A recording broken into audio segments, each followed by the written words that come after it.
தேர்தல் நேரத்தில் மக்களுக்கு கொடுக்கறத கொடுத்து வாங்கிக்கலாம்னு இந்த ஆட்சியில நினைக்கிறாங்க. இன்ன வரைக்கும் அந்த சார் யாருன்னு கண்டுபிடிக்க முடியல. அந்த ஆட்சியில நம்ம பார்க்காத போதையெல்லாம் இங்க கிடைக்குது. வெக்கம், மான, ரோசம் ஸ்டாலினுக்கு இருக்கா? 1,00,000 கோடியை வாங்கிட்டு மக்களுக்கு என்ன திட்டத்தை கொடுத்த? எவனை ஏமாத்தி நம்ம ஏமாற்றணும்னு நினைக்கிறோமோ அவனை ஆசையை தூண்டணும். இப்ப நம்ம நெடுஞ்சாலைத்துறை அமைச்சர் கூட அண்ணன் ஏவா வேலு என்ன சொன்னாருன்னா, நாங்க அந்த கீழே வெளி வீதி இருக்கு பார்த்தீங்களா, அங்க இருந்து தொடர் பாலம் அமைக்க போறோம். எங்க வாகனம் இல்லையே, வில்லாவரம் வரைக்கும் கொண்டு போறோம்டாரு. இன்னும் பூமி பூஜை ஒண்ணுமே நடக்கிறது. அதே மாதிரி பாத்தீங்க மெட்ரோ திட்டம் ஒண்ணும் கிடையாது. டைட்டில் பார்க் 600 கோடின்றாரு தென்னரசு. இன்னைக்கு கழுத தெரிஞ்சு கட்டருமான மாதிரி இன்னைக்கு 287 கோடியா. அதுக்கு முதல்ல அறிவிக்காத திருச்சிக்கு 300 கோடி 350 கோடியில இது அதுவும் என்ன திறக்கல. அதுக்கு என்ன பூமி பூஜை போடல. எல்லாம் அறிவிப்போட இருக்கு இந்த ஆட்சியில. எனவே அன்பு சகோதரர்களே, மக்களை ஏமாற்றி கொண்டு இருக்கிறார்கள். வாங்குவதை வாங்கி வை அமைச்சர் கிட்ட. எல்லாம் தேர்தல் நேரத்தில் பார்த்துக்கலாம். தேர்தல் நேரத்தில் மக்களுக்கு கொடுக்கறத கொடுத்து வாங்கிக்கலாம்னு இந்த ஆட்சியில நினைக்கிறாங்க. பகுதி நேர ஆசிரியர்கள் அவங்க போராட்டம் நடத்துறாங்க. அவங்க போய் சொன்ன உடனே உங்களை அப்படியா உங்களை நிரந்தர பணியில நியமிச்சிருவான். எப்படி சொல்றாங்க? ஆசையை தூண்டுறது. சதுரங்க வேட்டை படத்துல நட்டின்னு இருக்காங்க. நட்டின் நடராஜன், நட்டி நடராஜன் அதுல பார்த்தா சரி, ஒருத்தனை தன் வழிகளை கொண்டு வரணும்னா அவங்களுக்குள்ள ஒரு பேச்சுவாங்க.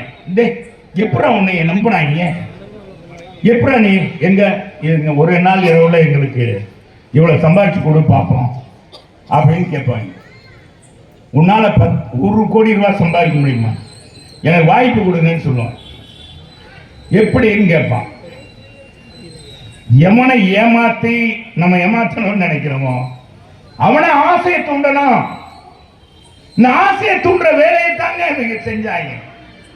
நம்ம முதலமைச்சர் இன்னைக்கு இருக்கிற ஸ்டாலின் அவர்கள் எதிர்கட்சி தலைவராக இருக்கும்போது பார்த்தீங்கன்னா போற இடங்கள்லாம் கோரிக்கை மனுக்களை கொடுங்க, வாங்கிக்கிறேன், இந்த பெட்டியில போடுங்க, யாராச்சும் தெரிஞ்சிடும். நீங்க யாராச்சும் குறை சொல்லி கொடுத்தா கூட தெரிஞ்சுக்கும், இதுல போட்டுருங்க, நானே கூட்டுறேன். நானே இந்த மனுவை நான் போய் கோட்டைக்கு போனவுடன் ஒரே மாதத்துல நானே அந்த பெட்டியை திறந்து எடுத்து இதுக்கு முழுக்கையா தீர்வு காண்மே. தமிழ்நாடு முழுவதும் ஒருத்தன் துணிக்கு போய் சொல்றான் பாருங்க.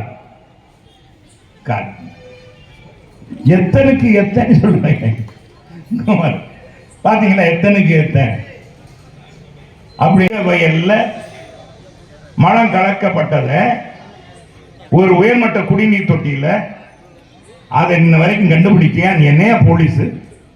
எங்க அம்மா எப்படி இருந்தாங்க? துணை ராணுவத்தால் பிடிக்க முடியாத சந்தன கடத்தல் வீரப்பனை சுட்டு பிடித்தவர் என் புரட்சி தலைவர் அம்மா. அதுடா காவல்துறை. நீ காவல்துறைய இன்னைக்கு பயன்படுத்துற காவல்துறையை கையாளுகிற விதம் எங்க காலத்துல 10 ஆண்டு காலம் ஆட்சியில புரட்சி தலைவர் அம்மா எடப்பாடியார் ஆட்சியில காவல்துறை சுதந்திரமாக நடமாட்டியது. அதனால்தான் கள்ளச்சாராயமே சாவு இல்லை. ரவுடிகளை பார்க்க முடியாது. இன்னைக்கு ரவுடிகள் ராஜ்யம் ஆகி போச்சு. அண்ணா பல்கலைக்கழகம் அந்த மாணவி இன்ன வரைக்கும் அந்த சார் யாருன்னு கண்டுபிடிக்க முடியல. அந்த ஆட்சியில் அதை விசாரணை பண்ண அதிகாரியை இன்னைக்கு ரசினா பண்ணி போயிட்டாரு காவல்துறை. நான் இந்த வழக்கு விசாரிக்க மாட்டேன்ட்டு. மகளிர் ஆணையம் 3 பேர் அனுப்பியது. உயர் நீதிமன்றம் பல கேள்விகளை கேட்டது. இன்னைக்கு இந்துக்களும் இஸ்லாமியர்கள் கிறிஸ்தவர்கள் தமிழ்நாட்டு அண்ணன் தம்பியா மாமன் மைத்துனாக பழகுறோம். இங்க இருக்கிற இஸ்லாமியர்கள் நாங்க மாமான்னு கூப்பிடுவோம், அண்ணன் கூப்பிடுவான், சகோதரன் கூப்பிடுவான். ஆனா இன்னைக்கு என்ன, இங்கேயும் பார்த்தா மதக்கலவரம். இவங்க ஆட்சிக்கு ஏதாவது மக்கள் ஏதாச்சும் நினைச்சுவாங்க. இவங்க 2 பேரும் பார்த்தீங்கன்னா இந்த மாதிரி ஒரு மதக்கலவரத்தை தூண்டி வர்றது, வேணுண்டே ஒரு ஆளை அனுப்பிச்சு விடுறது, இது மதக்கலவரம் நடக்கிற மாதிரி அந்த டைவர்ஷன் பண்ணி வர்றாங்க. அப்பா ஒரு மாதிரின்னா இவர் அதற்காக ஒரு மாதிரி ஸ்டாலின். இதெல்லாம் யாரான பீகார்காரன் வந்து சொல்லி கொடுத்துட்டு இருக்கான். இப்ப அவன் விளையிட்டான். மாட்டிக்கிட்ட தமிழ்நாட்டு மக்கள் தான்ப்பா. நம்ம பார்க்காத போதைகள்லாம் இங்க கிடைக்குது. இன்னைக்கு பார்க்காத போதைகள் நம்ம பிள்ளைகளை பள்ளிக்கூடத்துக்கு அனுப்பவே அச்சமா இருக்கு. 5 வயசு பெண்ணில இருந்து குழந்தையில இருந்து 85 வயசு பாட்டி வரைக்கும் விட மாட்டேங்கிறாங்க.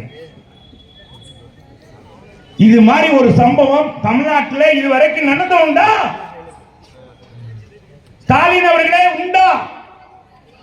சிவகங்கையில் இருக்கிற ஒரு பெண் காவலர், அந்த காவலருக்கே பாதுகாப்பு இல்லைன்னு சொல்றாரு. எப்படி பாருங்க.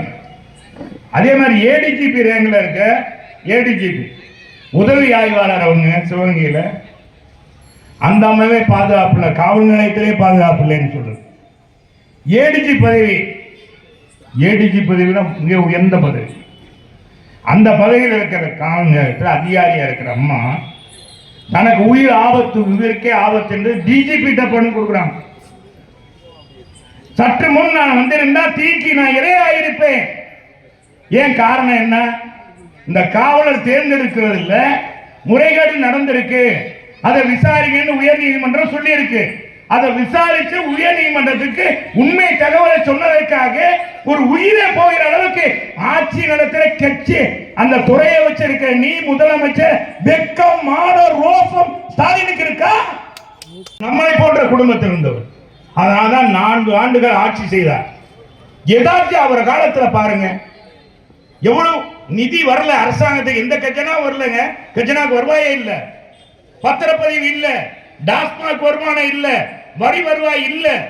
இருந்தாலும் மக்களுக்கான பொருட்களை தேவையை நிறைவேற்றிய ஒரு முதலமைச்சராக ஏழை பங்கான எடப்பாடியார் இருந்தாரா இல்லையா? உங்களுக்கு 2000 ரூபாய் கொடுத்தாரா இல்லையா? நீ கொடுத்தியா? இன்னைக்கு அப்படிப்பட்ட இருக்கா? இன்னைக்கு அதிகமான வருவாய் ஜிஎஸ்டி மூலமா 25,000 கோடி வருது. இன்னைக்கு பத்திரப்பதிவு மூலமாக கூடுதல் வருவாய் கிடைக்கிறது. வரி வருவாய் விதித்திருக்க வரி இன்னைக்கு பார்த்தா வரி மேல் வரி விதித்து மக்களை வாட்டி இன்னைக்கு கஜனாவுக்கு அதிகமான வரி வருகிறது. நம்ம தமிழ்நாடு தொடங்கியிலிருந்து 73 ஆண்டுகள்ல பாத்தீங்கன்னா ஆட்சி மறந்திருந்து 5,13,000 கோடி தான் கடன் அது வரைக்கும் வாங்கின அரசாங்கம். இதுல திமுகவும் சேர்த்துதான். அண்ணா திமுக 31 ஆண்டுகள் ஆட்சியில் இருந்திருக்கு. இவங்க 5 ஆண்டுல இன்னைக்கு வாங்கியிருக்க 5 லட்சம் கோடி. ஏண்டா கோடி, இத்தனை லட்சம் கோடியை வாங்கிட்டு மக்களுக்கு என்ன திட்டத்தை கொடுத்த? எங்க அம்மா உணவும் கொண்டு வந்தாங்க. அண்ணன் மினிக்கு 7.5% இடஒதுக்கீடு கொடுத்தாங்க. 11 மருத்துவக் கல்லூரி கொண்டு வந்தாங்க. எத்தனை மாவட்டங்கள் பிரிக்கப்பட்டது, எத்தனை கட்டடங்கள் கட்டப்பட்டது. மாநகராட்சிக்கு நீங்க எத்தனை கட்டடங்கள் நாங்க கட்டி கொடுத்திருக்கோம், எத்தனை பாலங்கள் போட்டிருக்கோம், ரோடுகள் எங்க காலத்துல எப்படி இருந்தது, உலகத்தர வாய்ந்த சாலைகள், இத்தனையும் செய்து எங்க காலத்துல வாங்கின கடன் வெறும் 3 லட்சம் கோடி 10 வருஷத்துல. நீ 5 வருஷத்துல 5 லட்சம் கோடி வாங்கிட்டு மக்களுக்கு எந்த திட்டத்தையும் தராம மீண்டும் நாங்க ஆட்சிக்கு வரும் 200 தொகுதிகளை ஜெயிப்போம் சொன்னா என்ன?